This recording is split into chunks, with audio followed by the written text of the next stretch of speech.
3회 1번도 역시 국가가 나왔어요. 국기. 국기가 나오는데 일단 봐봐요. 뭐 우리가 찾는 건 금방 찾는데 그럼 여기 초승달과 샛별이 있지. 초승달과 샛별은 이슬람교를 상징한다고 얘기했었죠. 마호메트가 하나님의 계시를 받을 때 하늘에 초승달과 샛별이 떠 있었다고 합니다. 그래서 이슬람교를 믿는 나라들이 많은 나라들이 이 자기네 나라 국기에다가 바로 이 초승달과 샛별을 그려놔서 어느 나라든 혹시라도 이 초승달과 샛별이 나오면 이 나라는 종교들이 다 뭡니까? 이슬람교입니다. 이슬람교. 자, 일단 우리는 가를 딱 보는 순간에 이 나라는 이슬람교를 믿는 나라겠구나라고 힌트가 바로 오지요. 그런 다음에 뭐가 나와 있습니까? 수도의 위치. 이거 가지고 대충 나라를 찾을 수 있습니다. 우리가. 여기 봐봐요. 북위입니다. 북위. 북위 33도. 그러면 우리나라가 북위 38도가 우리나라 중앙이란 말이야? 그럼 위치는 우리나라랑 좀 비슷하겠고 살짝 남쪽이겠지. 우리보다. 우리는 38도인데 얘네는 수도가 33도니까. 일단 비슷한 위치일 것 같습니다. 그 다음에 동경 보세요. 동경 73도야. 우리나라가 시간을 계산하는 걸 동경 135도로 쓰고 있습니다. 135. 근데 얘는 73이니까 우리보다 확실히 어느 쪽에 있으니까 우리나라를 중심으로 했을 때 왼쪽에 있죠. 그럼 봐봐요. 세계지도가 나오는 걸 항상 찾으면 어딘가에 있어. 여기 봐. 세계지도만 잠깐 보면 자, 적도 여기 이렇게 지나갑니다. 적도 이렇게 지나가고 우리나라가 여기 있는데 영국을 중심으로 했을 때 영국이 경도 영도잖아요. 그러면 우리나라는 영국으로부터 우리나라 여기 있죠. 우리나라가 동경 135도를 쓰는데 아까 그 나라는 동경 73도였어. 그러니까 자, 동경 70 영도에서 135도 중간에 있다는 뜻입니다. 그렇죠? 그러면 우리가 정확하게 135의 반이 얼마입니까? 2, 6, 12, 15, 2, 7, 14, 64, 한 64도잖아. 근데 얘네가 73도니까 여기다보다는 좀 더 이쪽에 있다는 얘기입니다. 그렇죠? 그런 다음에 우리랑 위도는 비슷해. 위도는 38도, 위도는 30. 자, 그러면 이 64도인데 이쪽에 있으면서 동경 이쪽에 있으면서 얘네가 대충 위도는 우리랑 비슷하다 그랬습니다. 이렇게 위도를 잘라낼 수 있어야 돼. 아, 우리랑 비슷하면서 이것만 갖고 나야 돼. 우리랑 위도가 비슷하면서 경도는 73도. 이거 정확히 반이 64도니까 조금 더 왔겠죠. 그러면 남부아시아 쪽에 있겠구나라는 느낌. 남부아시아에서 이쪽에 있는 나 답은 끝났는데 답은 위도로 가지고 끝났는데 모르는 친구가 있어요. 모르겠지. 누구는? 거기 있는 학생은 96.5%가 종교를 믿어. 당연히 디귿은 이슬람교라니까요. 초승달과 샛별을 보는 순간 아십니까? 마호메트가 하나님으로부터 계시를 받을 때 이게 있었다고 했어요. 자, 일단 이슬람교고요. 그 다음에 언어 발표합니다. 언어 우르드어죠. 끝났네요. 사실 또 우르더를 모릅니다. 우르더를 모르는 사람은 못 풀지. 자, 우르드어는 예전에 인도의 이슬람교를 믿는 사람들이 쓰는 언어입니다. 인도의 이슬람교를 믿는 사람들이 쓰는 언어. 그럼 아까 봤잖아요. 인도는 아니잖아, 이 나라. 이슬람교니까. 인도 옆에 있으면서, 인도 남부아시아 쪽에 있으면서, 위도는 높아야 돼, 인도보다. 그리고 이슬람교를. 자, 그럼 남부아시아에서 이슬람교를 믿는 나라는 어디랑 어디입니까? 파키스탄과 방글라데시. 파키스탄과 방글라데시인데, 그러면 인구가 얼마야? 와우. 봐요. 일십, 백, 천, 만, 십만, 백만, 천만, 억이야. 우리 인구가 2억에 가까우면서 이슬람교를 믿는 남부아시아. 나라 끝났지? 자, 얘기해보세요. 인구. 세계 인구 다시 순서대로 얘기해보세요. 그럼 학생이 하셔야죠. 선생님이 얘기합니까? 빨리 하세요. 세계 인구 10위권 13위까지 얘기합니다. 가세요. 빨리빨리 얘기하세요.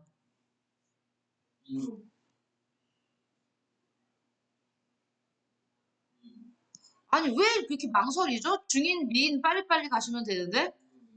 중인, 미, 나라로만 하지 말고 앞글자만 얘기하세요. 왜 그래요? 중인, 미인, 나왔죠. 미국이 3억 5천이고요. 그 다음 인도네시아부터는 다 2억대인데 전 세계에서 인구 2억대 가진 나라 많지 않아요. 이 나라 파키스탄입니다. 사실 인구만 보고도 알 수 있습니다. 파키스탄입니다. 그래서 파키스탄 여기 인구 여기다 2에다가 별표 넣어서 2억이 넘고 인구 2억이 넘고 사실 이게 지금 칼라로 나오면 하긴 뭐 칼라로 안 나와도 유명한 국기죠. 여기가 흰색입니다. 여기가 흰색이고요. 이 까맣게 나는 게 이게 초록색이에요. 초록색 바탕 위에 흰색 초승달과 샛별이 있는 거 이거 파키스탄 국기입니다. 파키스탄 국기. 그리고 파키스탄의 수도 쓰세요. 파키스탄의 수도의 위치가 나왔기 때문에 혹시 파키스탄의 수도가 어디입니까? 아세요? 모르겠죠? 이슬라마바드. 이슬라마바드입니다. 자, 다음. 두 번째 나라. 여기 봐. 여기 봐, 얘들아. 에스파냐어를 써.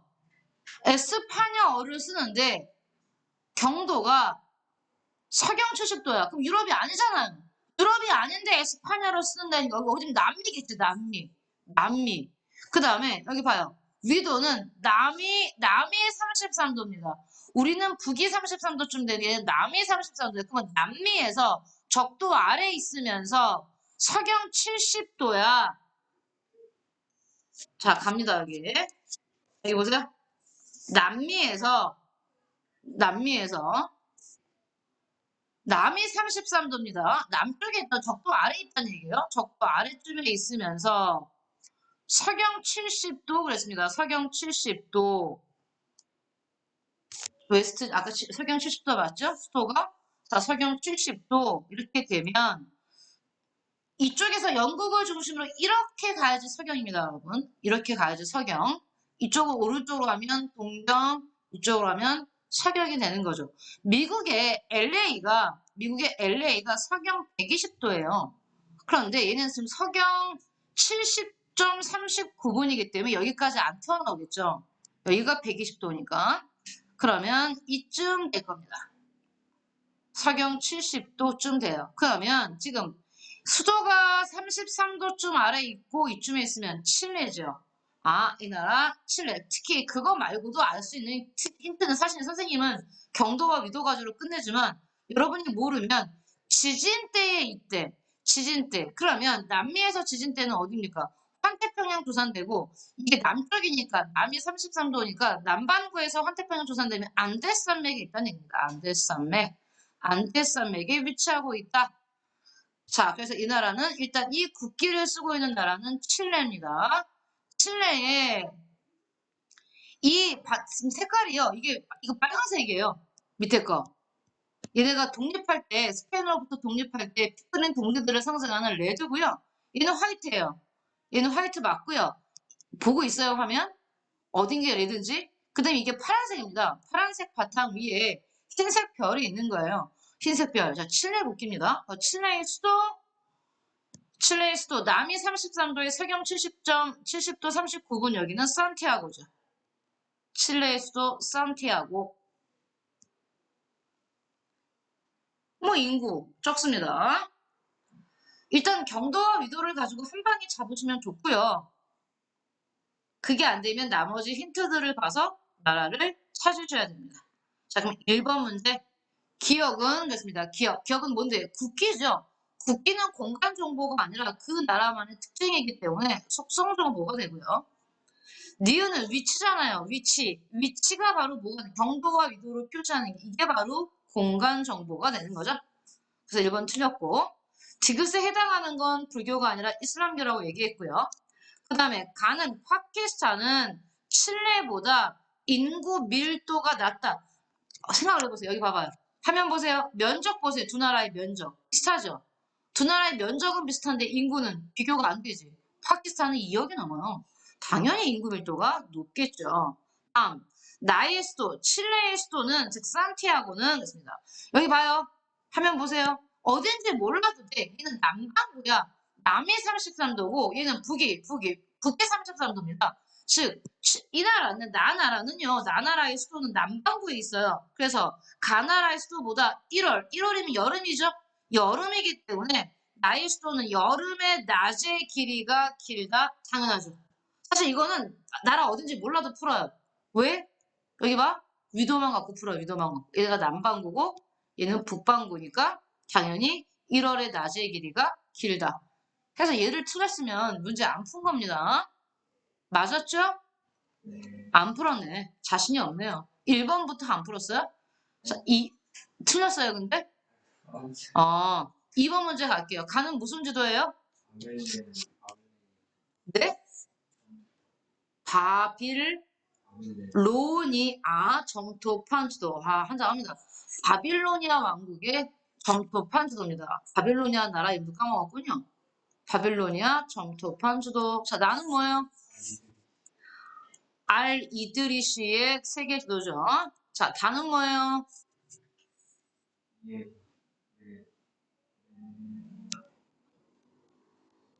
바보예요? 명칭을 못 대게? 메르카토르죠. 메르카토르의 세계 지도. 왜 그래요? 자, 그 다음에 중요한 건 이제 상식이잖아요? 얘네들의 시기. 얘네가 만들어진 시기. 자, 바빌로니아 점토판 지도는 약 언제의 지도입니까? 또 까먹었어요? 엄청나게 오래됐다가 시기입니까?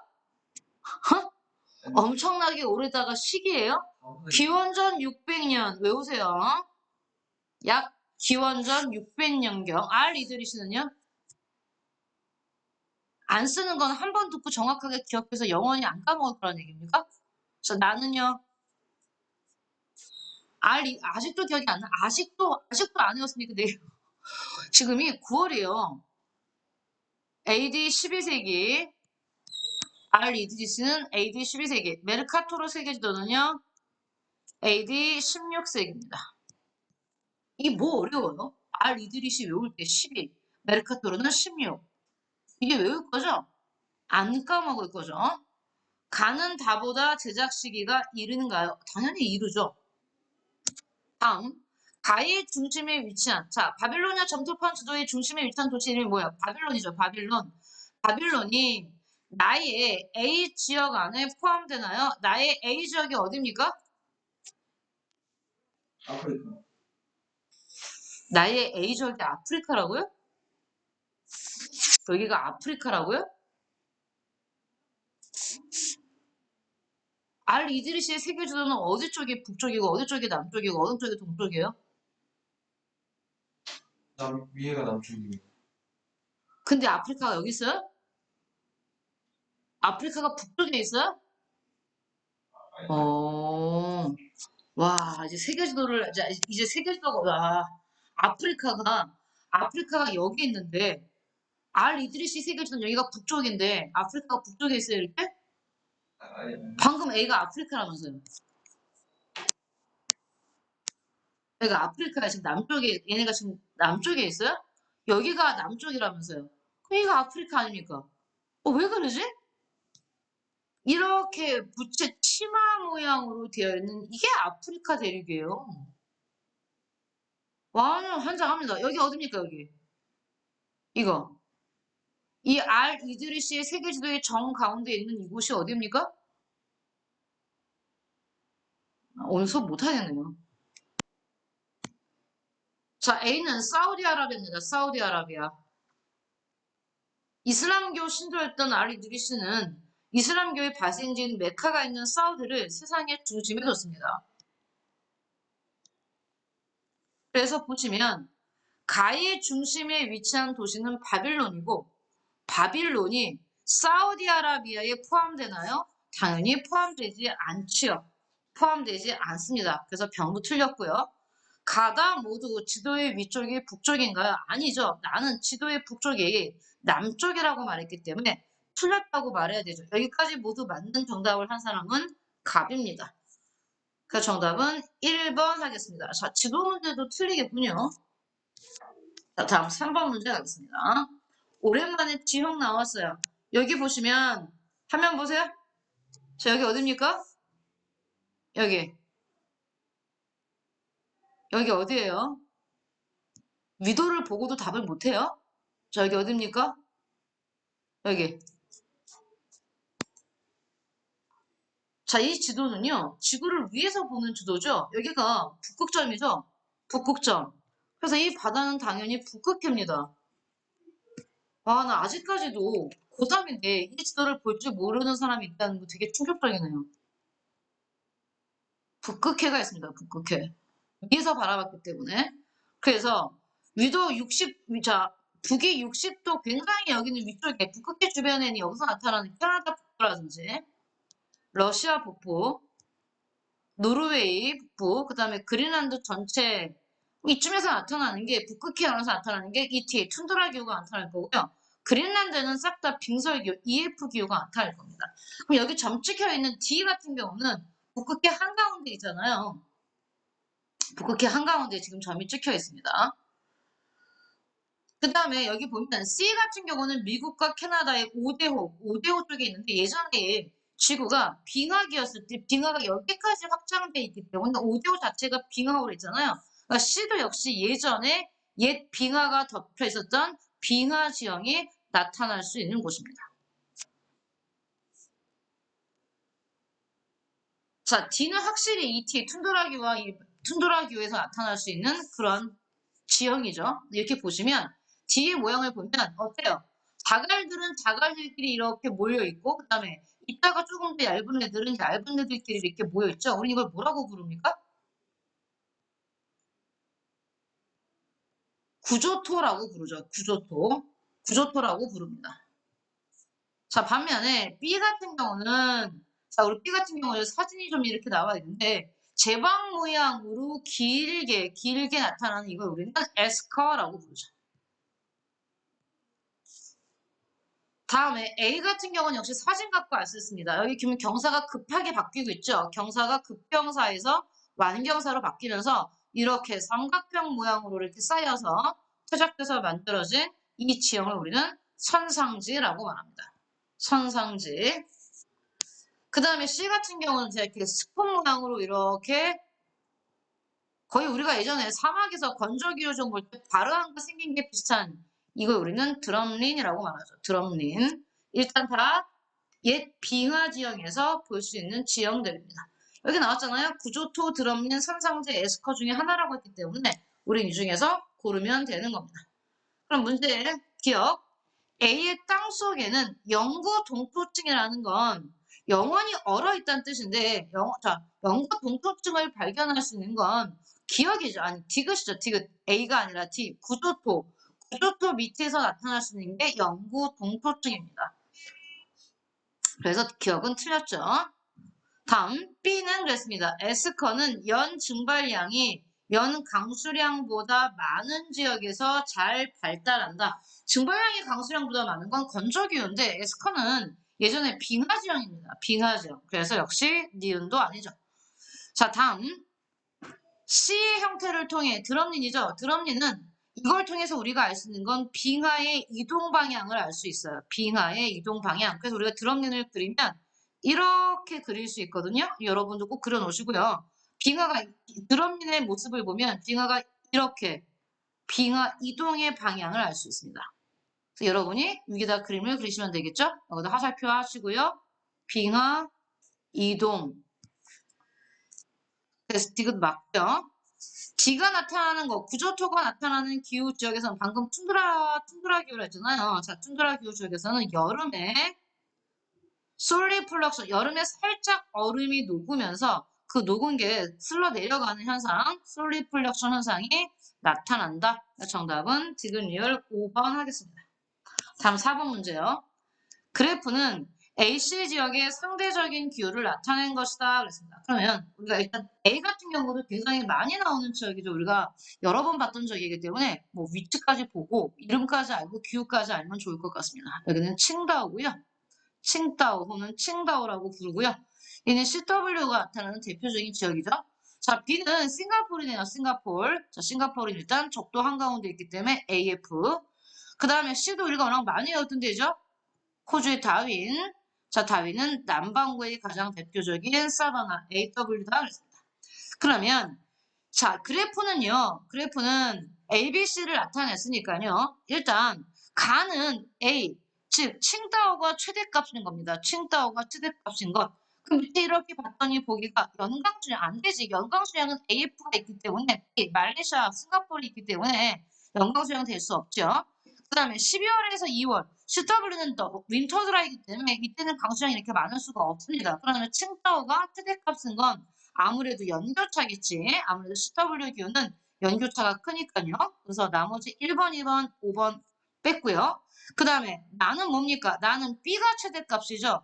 B는 아까 말했듯이 AF 기호입니다. AF, 연강 수량이 최대일 수 있겠죠. 그래서 나가 연강 수량으로 나온 건 정답을 바로 3번으로 찾을 수 있습니다. 다윈은 아무래도 남반구니까 12월에서 2월달 강수량이 가장 많겠죠. 쉽게 풀릴 거고요. 자, 5번 갑니다. 자, 5번은 기억 니은과 같은 현상이 나타나는 공통적인 원인으로 옳은 것은 그랬는데 일단 여기 보시면 이 지도를 주고 나서요. 얘를 확대한 겁니다. 그래서 첫 번째 보시면 여기는 어디냐 했더니 캄보디아입니다. 캄보디아. 캄보디아의 톤레사프호라는 호수의 면적이 최대 면적일 때와 최소 면적일 때의 그림을 보여줬습니다. 그럼 최대 면적일 때는 어때요? 와우. 굉장히 넓어지죠? 근데 최소 면적일 때는 또 굉장히 좁아집니다. 그런데 이 캄보디아가 있는 곳을 한번 잘 보세요. 캄보디아는 동남아시아의 남쪽에 있고요. 그러면 우리가 여름 열대 몬순기랍니다. 열대 몬순이 나타나서 확실히 몬순, 계절풍은요. 온대 몬순이든 열대 몬순이든 뭐가 큽니까? 계절별 강수량의 차이가 굉장히 크죠. 여름엔 비가 굉장히 많이 오고 겨울에는 비가 적게 와요.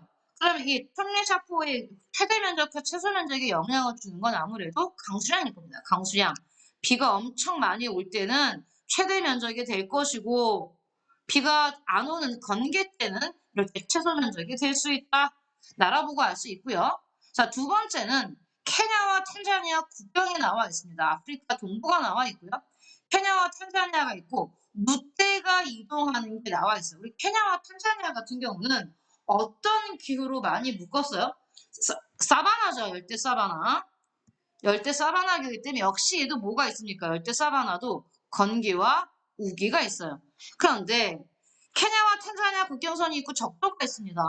그러면 케냐를 북반구로 보면 탄자니아가 남반구가 되겠죠. 남반구. 그러면 누대들도 보시면 여기 이동 경로를 보시면 7월에서 11월 달에는 어떻게 됩니까? 얘네가 위로 올라가죠? 위로 올라갑니다. 그러면 7월에서 11월이면 북반구 같은 경우는 여름이고 남반구 같은 경우는 겨울이죠. 얘도 역시 건기와 우기, 강수량을 따라서 움직인다는 걸 알 수가 있습니다. 그런 다음에 한번 보죠.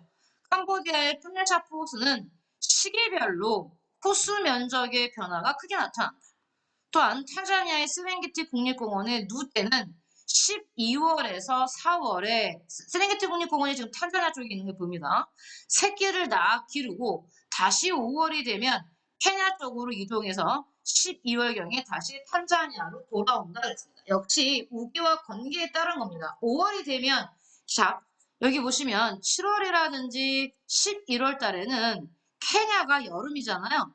케냐가 북반구에 있으니까 이때는 케냐의 우기가 되는 거죠. 케냐의 우기. 그리고 다시 얘네가 건기 때 일로 오는 거죠. 한번 볼게요. 1번 강수량의 시기별 편차. 정답은 뭐 선생님이 설명 자세히 했지만 바로 1번 나왔지. 건기가 우기 때문에 이런 이동이 나타난다. 그런 얘기입니다. 6번 갈게요. 예전에는 축제가 따로 여러분의 진도에 있었는데 이제 축제가 빠지면서 이 문제가 어렵게 느껴질 수도 있는데 우리가 가끔 한 번씩 나왔던 문제이기 때문에 힌트를 찾아서 풀어볼게요. 먼저 축제 얘기가 나왔고요. 그 다음에 A, B, C, D, E는 각각 냉대 겨울건조 DW, 그 다음에 냉대 수변 DF, 산해양성교 CF, 그 다음에 온난 수변교 역시 CF, B, CF, A 나온다는 얘기고 지중해성 기후 중에 하나다라고 말했습니다. 땡땡 글로스터셔주라고 했습니다. 브로코스에서는 200년 전통의 치즈롤링 축제가 열린다. 만약에 여러분이 문제를 많이 풀어서 옛날 문제를 많이 풀어서 치즈롤링 축제만 딱 보고 여기가 어딘지 아시면 좋은데 모를 수 있어요. 그리고 여기 보면 글로스터주의 브로코스라는 지명을 주는데 역시 이게 또 어느 나라에 있는지 아시면 금방 풀리겠지만 모를 수도 있습니다. 다른 힌트가 있는지 한번 볼게요. 경사자에서 치즈를 굴린 후 치즈를 가장 먼저 줍는 사람이 우승하는 축제인데 우승자는 지역 특산물인 글로스터 치즈를 받을 수 있다. 글로스터주는 여름이 서늘하고 이제부터 힌트가 나오죠. 다른 걸 다 몰라도 우리가 기후만 가지고도 풀 수 있는 힌트가 그 다음부터 나옵니다. 여름이 서늘하고 비교적 겨울이 온화하여. 끝났어요. 위에 나와 있는 기후 중에 여름이 서늘하고 겨울이 비교적 온화한 게 바로 서한 해양성 기후, CFB의 기후이기 때문에 목초 조성에 유리한 기후로 낙농업이 발달했다. 서한 해양성 기후 지역에 낙농업 발달했죠. 또 치즈롤링 축제를 통해 지역 특산물인 치즈를 알리고 있다. 사실 이 나라는 영국입니다. 영국의 글로스터 주가 있죠. 하지만 뭐 영국인 거 몰라도 돼요. 이게 CFB, 서한해양성 기후인 것만 알면 되기 때문에 가볼게요. 해안의 평균 기온이 영하 3도 미만인가? 예라고 말했습니다. 그럼 영하 3도 미만인 건 냉대 있겠죠? 냉대. 연중 강수량이 고르게 분포하나요? 예. 그러면 냉대 기준에서 DF 되겠죠? 아니요 했으니까 DW 가시면 됩니다. 다음. 연중 강수량이 고르게 분포하나요? 자, C교로 왔는데 연중 강수량이 고르게 분포하면 CF 될 텐데 CF에서도 최단월 평균 기온이 22도 이상인가 했으니까 얘는 CFA 될 거고요. 얘는 CFB 되겠죠. 그러니까 위에서 서한해양성 기후를 찾는 건 정답 4번 하면 됩니다. 그래서 일단 뭐 답은 4번 꽤 나왔죠. 다시 한번 기억하세요. 서한해양성 기후는 여름이 서늘하고 비교적 겨울이 온화하기 때문에 목초 재배에 유리하고 그 목초 재배에 유리한 게 젖소를 키우면서 뭐가 발달했다? 낙농업이 발달했다. 이렇게 기억하시면 됩니다. 다음 7번 문제 가겠습니다. 그래프는 세 지역의 기온과 강수량을 나타낸 것이다. 역시 기온 문제인데 월 평균 기온이랑 월 강수량이 나와 있으니까요. 우리가 평균 기온과 강수량 가지고 기후 찾으면 금방 문제 풀 수 있습니다.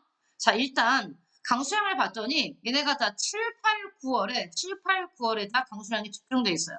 7, 8, 9월에. 보통 세상의 모든 기후 중에 CS 빼고 나머지는 다 우기가 여름입니다. 여름에 비가 많이 와요. 얘네가 7, 8, 9가 아무래도 다 여름일 것 같다는 느낌을 받으면서 하나씩 보죠. 먼저 여기부터 가부터 볼게요. 원래 기온은요. 기온부터 받습니다. 기온부터. 그러면 가를 보면 삼각형 여기 있죠. 1월 달의 기온이 영하 10도입니다. 당연히 이제 1월 달이 겨울이고요. 그 다음에 가장 따뜻한 달이 7월 달인데 7월 달 기온을 봤더니 20도예요. 자, 영하 10도로 떨어집니다. 그 다음에 영상 20도까지 올라가니까 얘는 당연히 온대기온은 아니고 뒤기후겠죠. 근데 강수량을 보면 자, 얘가 강수량이 얘가 가죠. 강수량을 보면 강수량이 아무리 적게 와도 30mm 이상은 다 옵니다. 그럼 얘는 DF가 되겠죠. DF. 그 다음에 날을 볼게요. 날의 기온을 보면 자, 난 여기 나오죠? 나는 보면 1월달이 영하 20도입니다. 굉장히 떨어져 있네요. 그런데 역시 7월 달에는 20도 가까이 올라갑니다. 얘 D고요. 역시 D인데 강수량 보시면 나의 강수량 보면 건기랑 우기가 확실하죠. 얘 같은 경우는. 그래서 얘는 DW 가시면 됩니다. 다음 다요. 다는 1월 달에는 자 영하 3도? 영하 3도? 조금 돼 보이죠? 그런 다음에 나머지는 자 영상이니까 얘는 D까지는 안 갈 것 같은데 잠깐만요. 기후를 볼게요. 영상 3도가 아니고 영하 30도네요. 선생님 거꾸로 봤네요. 영하 30도? 그러면 얘는 D가 될 수 없습니다.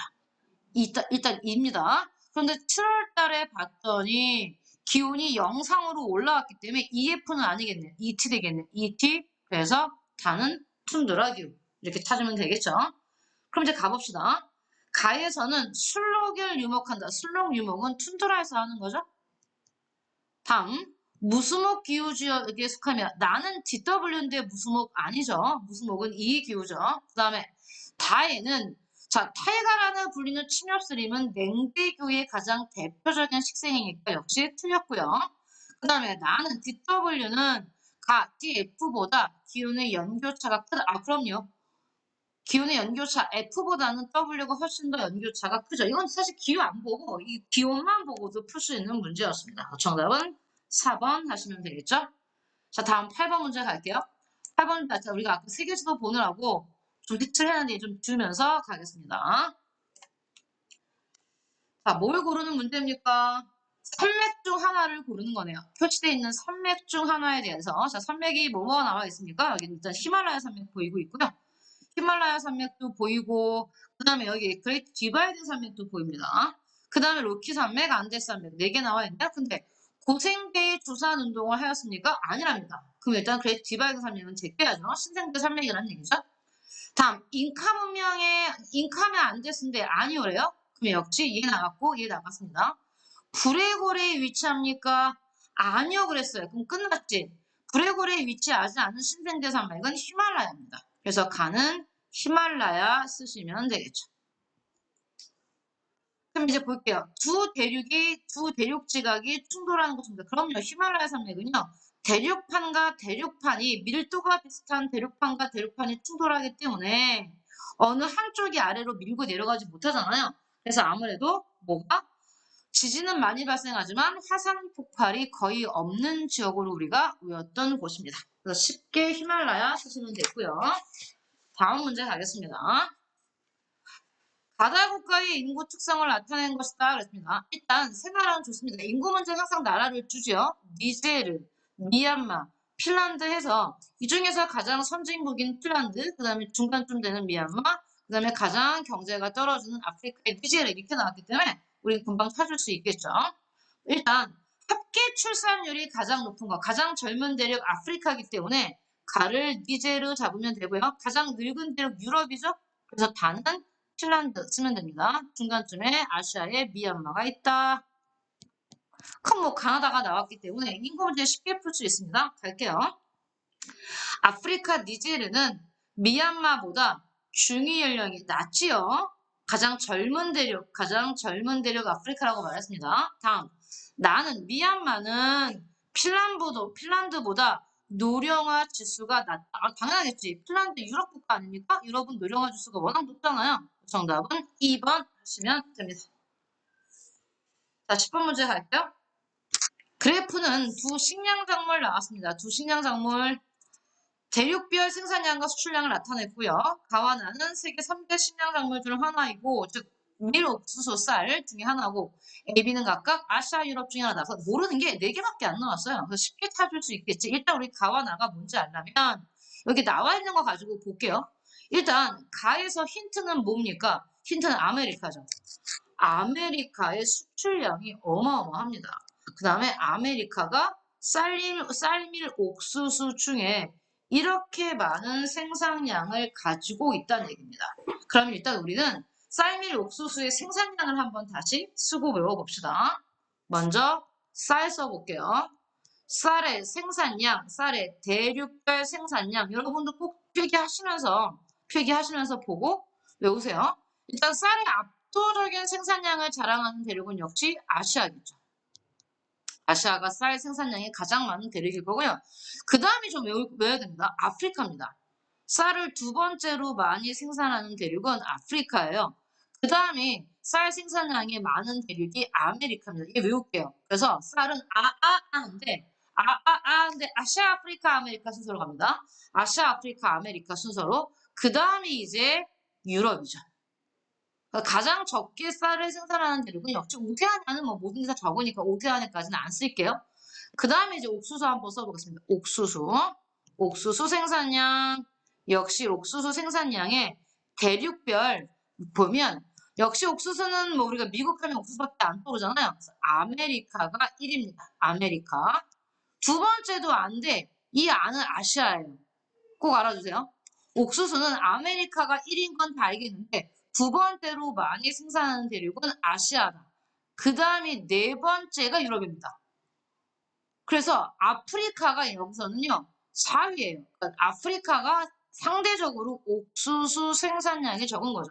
그래서 쌀을 보면 쌀은 안돼 아시아, 아프리카, 아메리카 이렇게 가고요. 옥수수는 역시 안돼 아메리카, 아시아로 간다. 해서 우리가 이거 나온 김에 생산량 이렇게 보고 갈게요. 그러면 아까 가을 금방 찾았겠죠.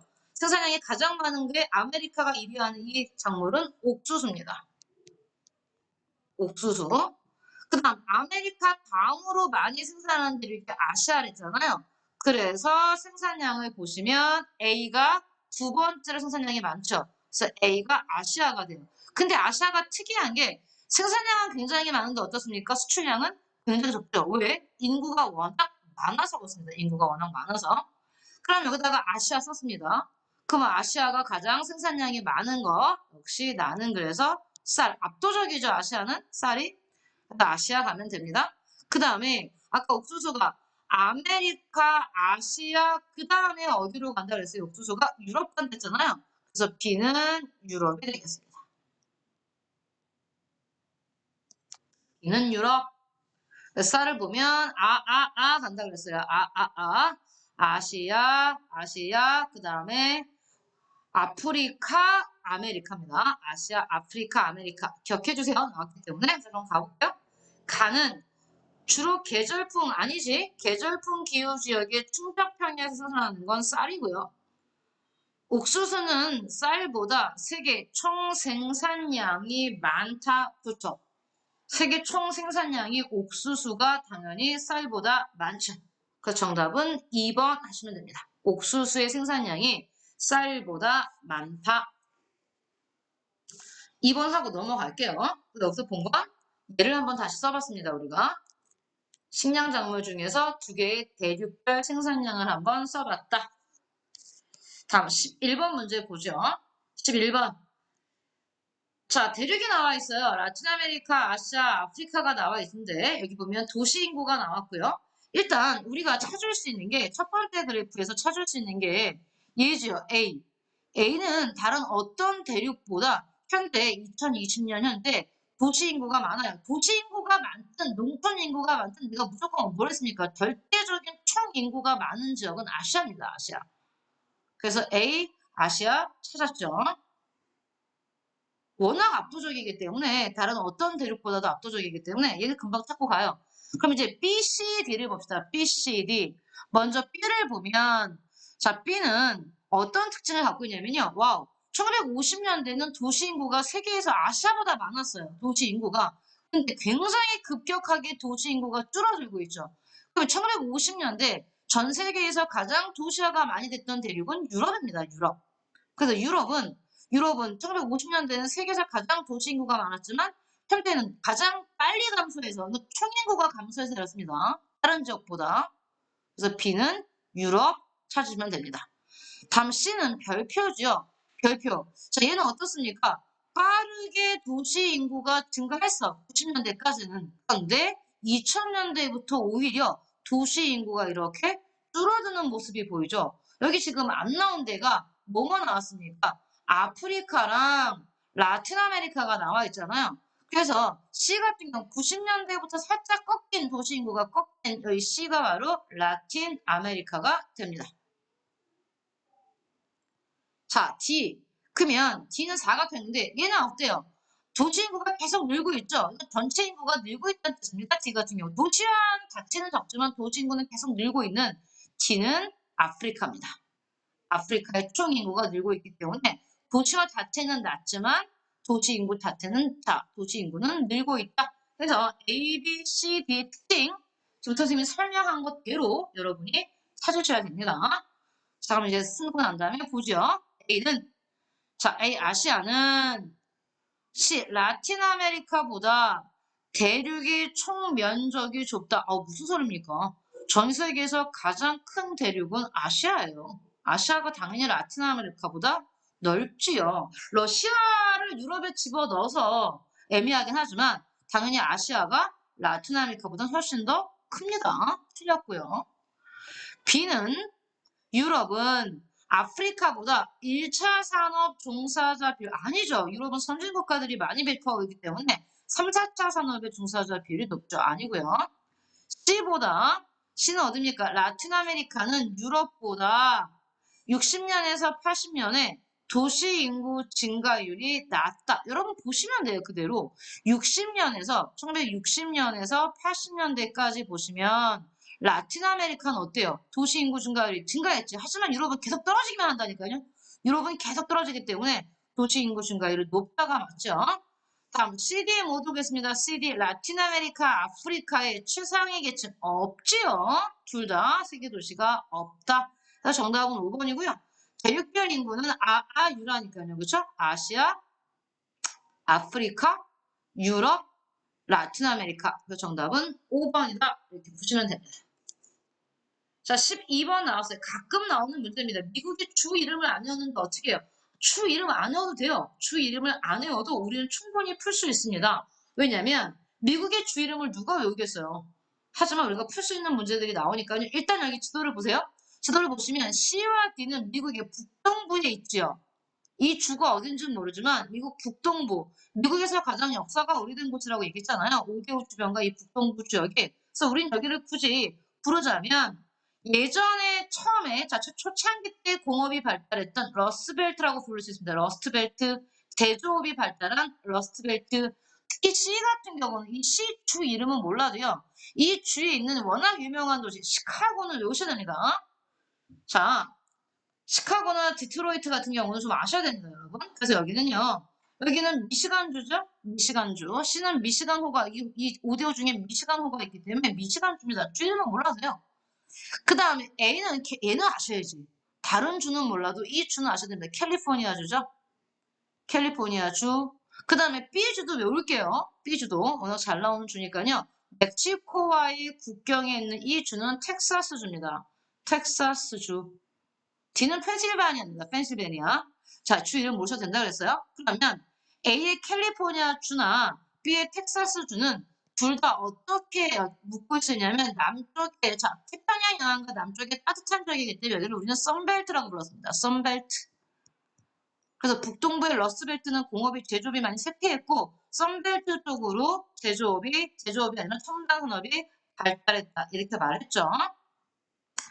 자, A는 그랬습니다. A는 캘리포니아 주는 텍사스 주보다 지역 내 제조업 총 생산액 중에서 컴퓨터 및 전자제품의 생산액 비율이 낮다. 아니죠.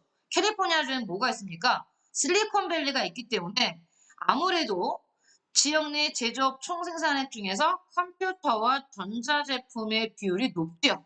거기다 컴퓨터 및 전자제품 줄치고요. 실리콘밸리라고 쓸게요. 그래서 높다 하셔야 됩니다. 높다. 다음 B. 텍사스주는 D보다 지역 내 제조업 총 수출액 중에서 멕시코랑 국경을 맞대고 있기 때문에 멕시코의 수출액 비중이 높다. 당연히 답은 이게 됩니다. 답은 이게 되는데 나머지 한번 볼게요. C는 그렇습니다. C. 미시간 C는 A보다 제조업 총 생산액이 많다. 여기서 내가 한번 쓸게요. 여러분이 굉장히 중요한 내용이 하나 나오는데 캘리포니아 주가 미국 내에서 제조업 생산액 1위입니다. 제조업 생산액 1위 하는 주가 캘리포니아 주예요. 기억할게요. 왜냐하면 여기 실리콘밸리가 있어서 그렇습니다. 제조업 생산액 1위 하는 주는 캘리포니아 주다. 다음 D는 C보다 같습니다. D는 C보다 지역 내 제조업 총생산액 중에서 자동차 및 부품, 자동차 하면요 우리가 디트로이트잖아요. 그렇죠? 미시간주에 있는 디트로이트. 그래서 당연히 미시간주가 훨씬 더 많겠죠. 그래서 틀렸고요. 아까 선생님이 A, B를 묶었죠? 썬벨트는 CD, 러스트벨트보다 제조업 발달의 역사가 짧죠. 그래서 여기서 하나 기억할 건 이겁니다. 미국에서 제조업 생산액 1위를 차지하는 건 캘리포니아 주다. 얘를 하나 써놓고 기억하시면 되겠습니다.